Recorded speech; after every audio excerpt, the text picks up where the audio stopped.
Well, hello and happy New Year, everyone. I've been looking at some stuff recently, and I just haven't had time to make any videos.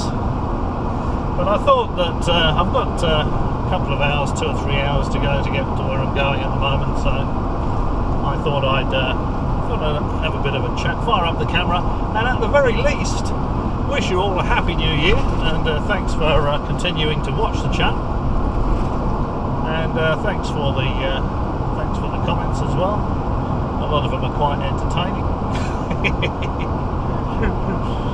And I saw one this morning. I was having my breakfast and I just had a very quick look at YouTube, and Ben Emling Jones said, "Try and get up or stay awake for the live stream." And I thought, well, if it's going to be at 7 PM his time, it's going to be 3 AM my time. And I'm sorry, Ben, but it's just not going to happen, mate. I'm not staying up or getting up early just to watch you on YouTube. Not a chance. But I've got a fairly busy weekend this weekend, so I mean, I've still got termite damage I'm fixing up, so it's getting pretty hot here too. It's going to be 41 degrees centigrade today. I'm hoping it's going to be a bit cooler tomorrow because I've got to get up on the roof and take some tiles off. I've got to replace some wood in the roof. So I probably won't get a chance to look at Ben's live stream until Sunday. I'll see how he goes. I might have a quick look at it while I'm having my breakfast tomorrow, but I won't be able to sit down and watch it as such.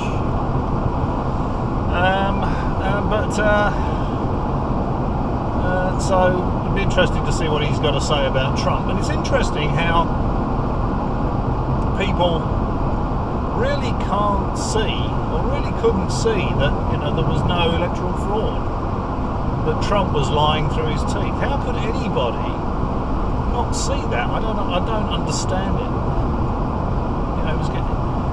His so-called evidence was being thrown out of every court, even by judges that Trump appointed himself. And I saw Biden on the TV this morning, and he was saying that Trump put these judges in place because he was expecting to lose.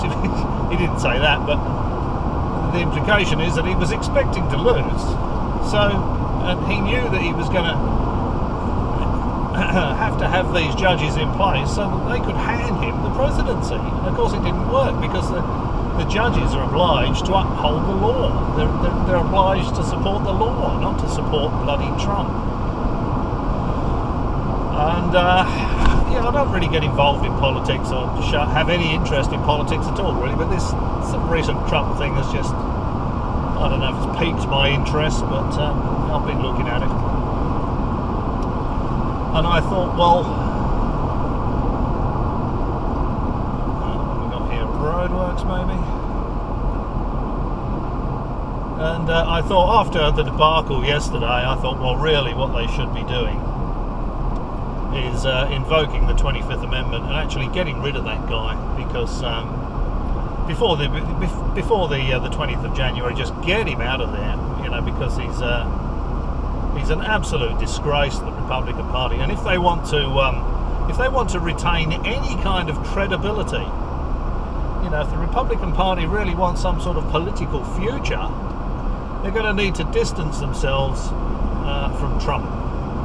And the best way to do that is to just invoke Amendment 25, get him out of there, and just have Pence as the acting president for the next couple of weeks or so, and then he can ensure a smooth transition to President Biden. What else have I been looking at? Actually, my mind's gone blank. I can't really remember. But I did have a very quick look at the Miles Johnston channel. I know it's utter rubbish. I mean, the last couple of things he's put on there, I know normally the Miles Johnston channel is absolute bloody drivel. But he's really scraping the barrel with those two women he had on there. And that guy he had on there that had something to do with the Kennedy assassination, supposedly. He's telling everybody that he's got a telepathic ability, and he has the ability to make himself invisible. Now,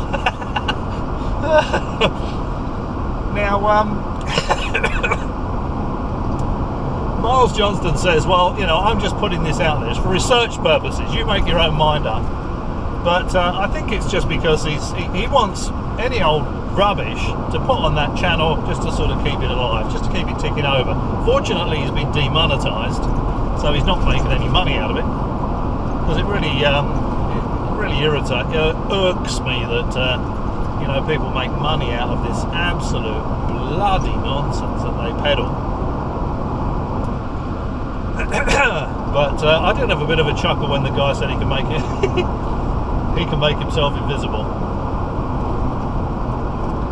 And what's been going on the Ben Emily Jones channel? I can't remember now. What was the oh, there was some spacey thing, wasn't he? He was doing some spacey thing. I can't remember what that was. Oh yeah, the disclosure, probably. Disclosure. Well, I think if there was anything to disclose, I mean, Trump is the sort of vindictive idiot that would have disclosed it by now. So I think it's pretty safe to assume that if he's not disclosed anything about Roswell, and he's not disclosed anything about 9/11, you know, Bush orchestrating 9/11, he hasn't orchestrated, he hasn't disclosed anything about free energy, anti-gravity. Did I say Roswell? I probably started with Roswell, didn't I? You know, he hasn't disclosed that the Roswell incident was in fact the crash of an ET craft. He hasn't disclosed that the extraterrestrials are interacting with the human race. And of course, you got that. You got the Israeli guy that was saying that you know, the aliens have got some sort of contract with the Israelis and the Americans. Well. They're not going to need aliens are not going to need any kind of contract with anybody to do anything here. They could do anything. If they could actually get here, they could do anything they like, and no one would be able to stop them. That is absolute nonsense. And you've got people saying, oh yeah, well, you know, I've debunked Mick West when he's been talking about the Go Fast UFO. And say, well, okay. Said the same thing to Ben. All right, you reckon you've debunked Mick West? Tell us exactly what's wrong with his mathematical analysis of the Go Fast UFO. Because Mick West is using the numbers from the screen of the aircraft. All the data he's using is from the head-up display on the aircraft that's got the Go Fast UFO in its sights. And of course, the story doesn't match what the pilot says. You know, the pilot says it was doing these really crazy manoeuvres that the fighter plane could not match. Yet what we see on the video is that there is a very firm lock on the target for the whole length of the video, and it appears to be going in a straight line or in a very gentle turn. Or I think Mick West said it's pretty much just being blown along by the wind at about 40 kilometres an hour, which is of course far more likely than someone travelling the huge interstellar distances to get here.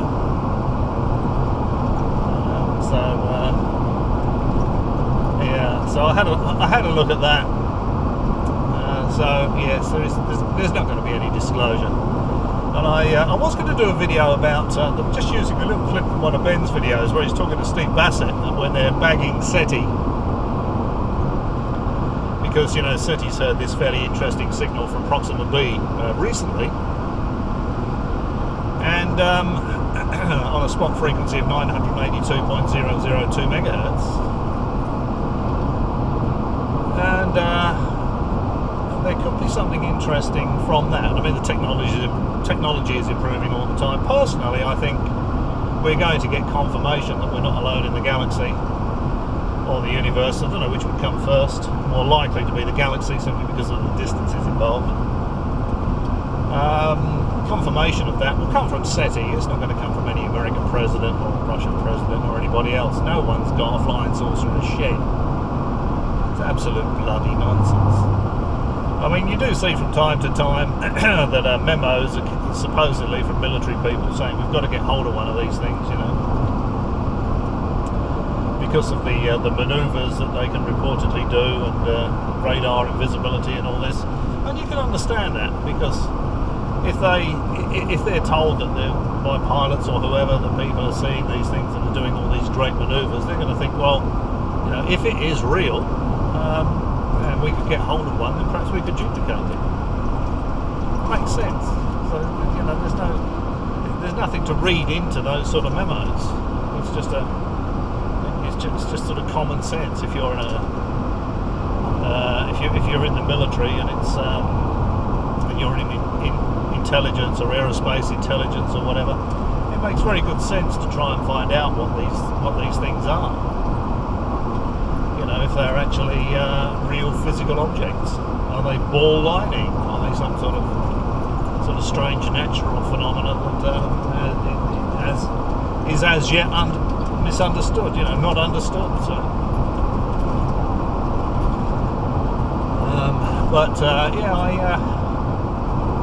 I was talking to a professional radio astronomer the other day who's involved with the Square Kilometre Array here in Western Australia, and he was saying that I asked him about it, and he said, oh, he's been on leave and he wasn't actually aware of it. And he had a quick look on his academic network and said, well, there's not a paper published about it yet, but it'll keep us appraised. So you know, once they've appraised the information and released the and then published what they think it's all about, then it'll let us know. But unfortunately, that was a signal that was captured at Parkes whilst they were doing something else, and I don't think they got another radio telescope to actually confirm the origin of it. But they did the off-axis test, you know, that you see on the movie Contact, and it passed that.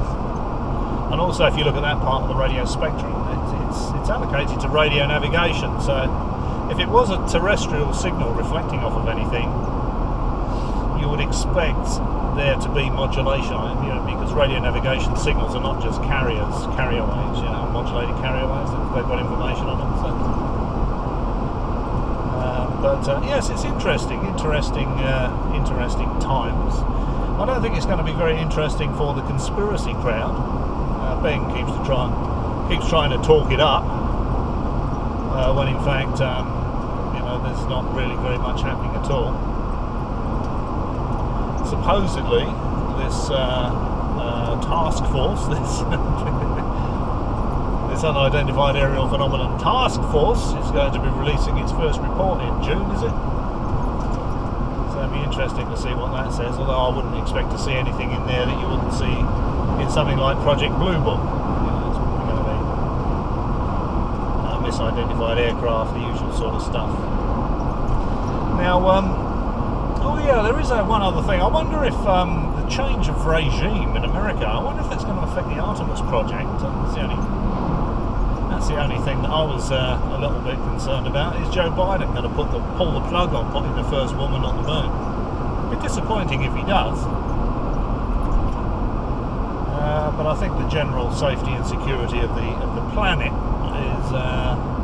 is going to be better with Joe Biden at the helm. I think Trump had to be talked out of nuking someone, didn't he? We got the nukes, why can't we do it? And they, well, Mr. President, you know, you can't really. Then he wanted people to drink disinfectant to kill COVID. Oh dear. Oh well, it's certainly entertainment, if nothing else. Roadworks are going too fast. As you can see, you know, the roads in Australia are nothing like the roads in the UK. Even in fairly sort of low areas of low population in the UK. Whenever I watch it on the TV, there's always cars everywhere, absolutely everywhere. And I thought, yeah, well, it was the UK was too crowded for me a couple of decades or so ago. I came out to Australia in the mid-90s because England was just overcrowded. It was not somewhere I wanted to live anymore. Now, was there anything else? I don't think there was, actually. Was there anything else? Was there anything else? So we covered that. Covered the political stuff, which is very unlike me. I've no real interest in it. I don't really watch much. I don't watch any of Ben's political stuff, really. I just look at the comments and maybe comment on the comments. Or I might flick through it, but I wouldn't sit and watch it. I mean, the UFO stuff is quite entertaining, so I tend to put that on play and have that playing while I'm sort of painting or while I'm doing something. I don't really sit and watch it as such.